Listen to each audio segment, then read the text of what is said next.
What's up, everybody? Yeah, you can see the title up there. It basically says, What Can Be Said About Shout Factory? Now, I know I've done a comparison a couple months ago through my webcam about Shout Factory and Mill Creek and End Circle. I mean, we all know that Mill Creek's a great distributor too, great independent distributor, and that they're willing to put more onto a disc for less than they all are about, thinking about the quality. There's a lot of people here on YouTube, Zara Nizarak, David Bunch of Numbers, MJ Knight, that will agree that Mill Creek's distributing everything is good. Mill Creek, they're willing to give you more for your buck, if you will, or less for your buck.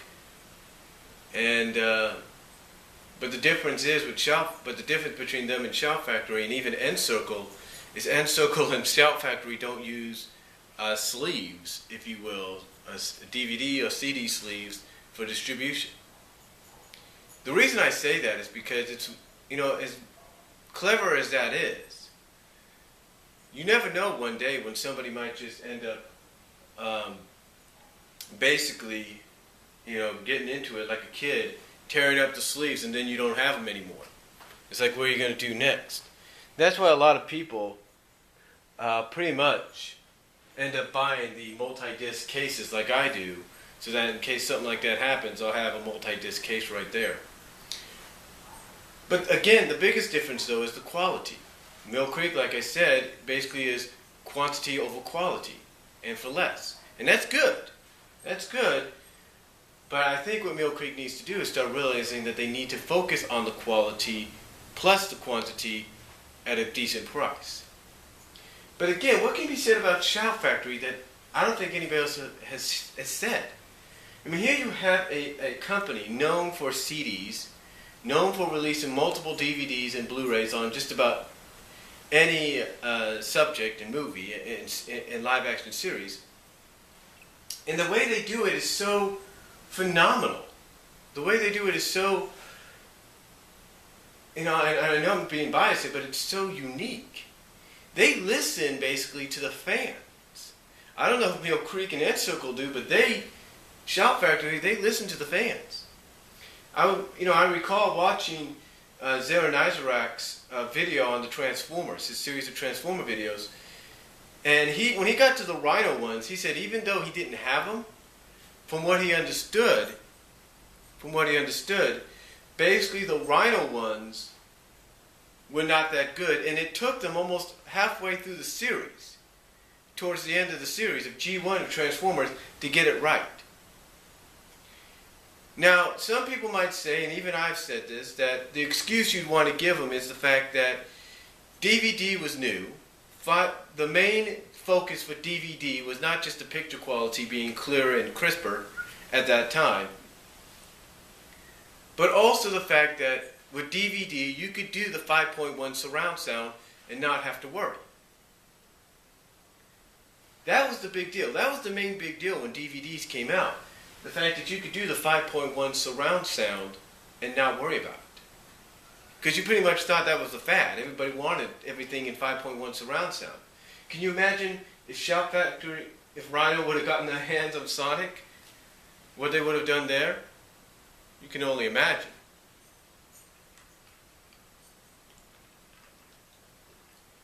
Now, I'm not saying Rhino didn't do a decent job or fairly decent job in their own minds. But, let's face it.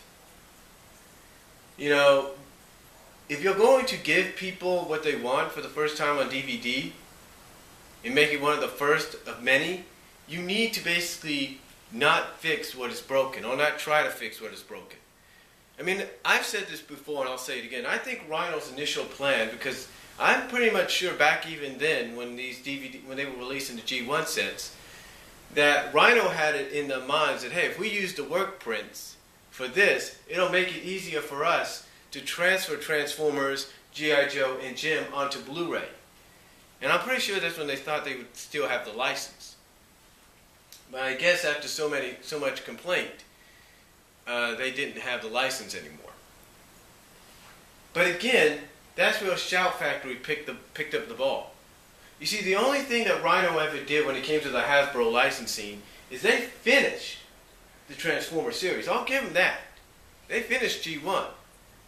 I'm not sure about Beast Wars or Beast Machines. I don't think they ever got to those. I don't think they ever finished Beast Wars, and I don't think they ever got to Beast Machines. Gem and G.I. Joe were the ones that were left in the dust. They got up to the third. They got set releases up to the first parts of the third season or second season. And what happened?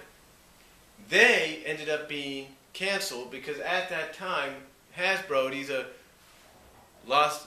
Because at that time I think Hasbro had lost the licensing. So pretty much anybody that was hoping for a complete set of Gem and a complete set of G.I. Joe from Rhino could pretty much forget it at that time. And again, that's where Shout Factory stepped in. You see, the one thing about when a company sells the rights for distribution, if you will, excuse me, the distribution, that's a hard word to say.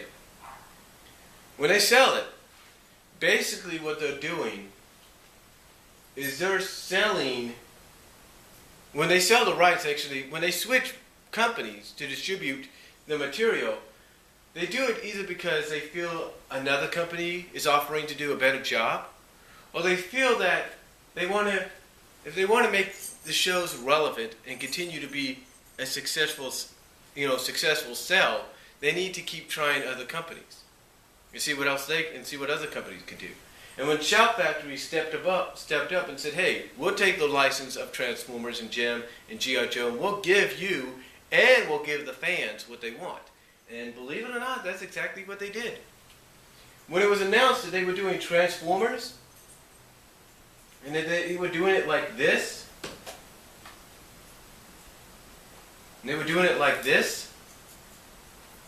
well, actually, when they first came out with it, it was the 25th anniversary Matrix thing, or Matrix box set. Zero Nizer has it, and I'm sure other people have it, which goes for a lot now. But when they sold it like that, and also like this, I believe, they were basically saying, hey, look, we don't have to take time to release the series. I mean, yes, we'll sell them individually if we have to, but what they did is the same thing later on they did with Gem, and they did with G.I. Joe. And I think even with Mask, they said, you know what? We're going to take these shows. Yeah, we'll release volumes individually, but we're also going to give people the opportunity to purchase the entire series just like that without waiting. And that's what they did.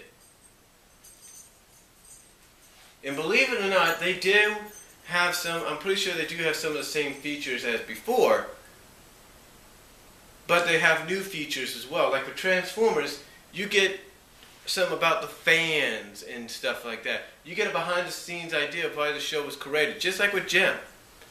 You get a behind-the-scenes look. And to me, that is tremendous. You never got that with Shout Factory. Excuse me for a second. You never got that with Shout Factory. You never got that with Rhino, I'm trying to say. You never got that with Rhino. Sure, Rhino did talk about it a little bit. They talked to the writers and stuff, and they did stuff with BotCon, but they never really talked about why the series was created. They never talked to the fans and got their idea and expectations, the ideas of why they liked the show. They never got input from those that worked on the series and said, hey, the fans are the reason the shows are relevant and why these shows are still popular. You never got that with the Rhino releases. I hate to say that. I mean, when they did Sonic, when they had the license for the Dick shows, when they did Sonic, they actually talked to Brian Ward. They took the time to get Jaleel White and talk to him. They even, on the set, let me get the unopened one. They even thanked Fans United for Sonic right there. Let me get that out a little bit. Yeah, but they even thanked the Fans United for Sat AM. They said special thanks Frank Mueller, Allison Solomon, and FUS, Fans United for Sat AM.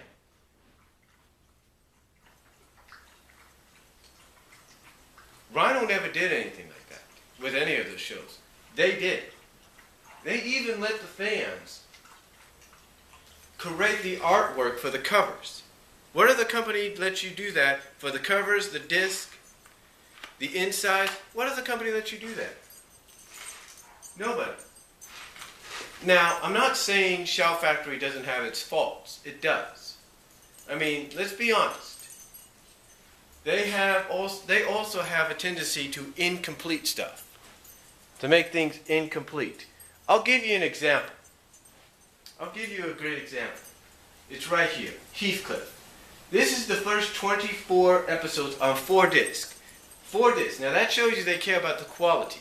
Now they do talk, from what I understand. Let me move this for a second. They do talk to Peter Gallagher, and they show the original series promos and cartoon panels from every year since Heathcliff's first appearance in 1973. Now what that tells me is they do take the time to talk to some of the people. And this here is a good example of saying, hey, we care about the quality over quantity. Yeah, they did. Yeah, they are at fault for not completing. And I'm sure they did the same thing with Sabrina and Archie. I'm sure of that. I'm sure they've been at fault with that too. And the one thing I did notice, checking my time here, one thing I did notice, I kind of found a pattern at, was all the licensed products, all the video game licensed shows like Sonic, the Mario Brothers Super Show, Mario 3, Captain N and Super Mario World, Zelda, they all got complete releases. They were all completed. All the original Dick shows, like Heathcliff, and I think Sabrina maybe, I may be wrong on that, Carmen Sandiego, the Archie's Weird Mysteries, Littles, if you will, never got a complete release. I seem to notice that. And I think the reason the products, these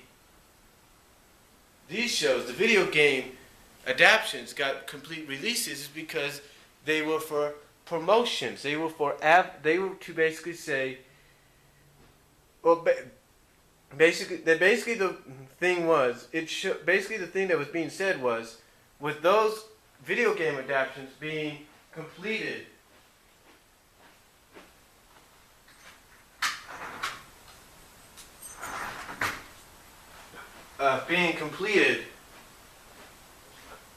either before any of the original Dick shows, if you will, or Cookie Jar shows now, shows you that one, they were being paid to get the licensed product out first, but also it shows you what was the biggest seller when it came out of those shows that Shout Factory did. I mean, why do you think right now you have, the video game adaptions by Dick Entertainment, and you have the original cartoon series by Dick, all separated by 2 DVD distribution companies? I mean, you have Mill Creek doing the original Dick shows like Heathcliff, Sabrina, Littles, Carmen Sandiego. Well, Carmen Sandiego, of course, is an adaptation, but you get the idea. Archie. And you got the video game ones being done by N-Circle. So it kind of tells you that quality it kind of tells you which one is more favored over the other. But again, what can be said about Shout Factory, though, in the end? Yes, they do make mistakes. They do sometimes release unfinished products. But at least they give the fans what they want. They listen to the fans. And that's what's important. That's what they did when they released the Transformer Japanese continuation of G1, Headmasters, Super God Master Force, and Victory. And that's what they did with Sonic, Sat-AM, and Gem as well. So that's all I'm going to say. comment down below, and I'll talk to you later.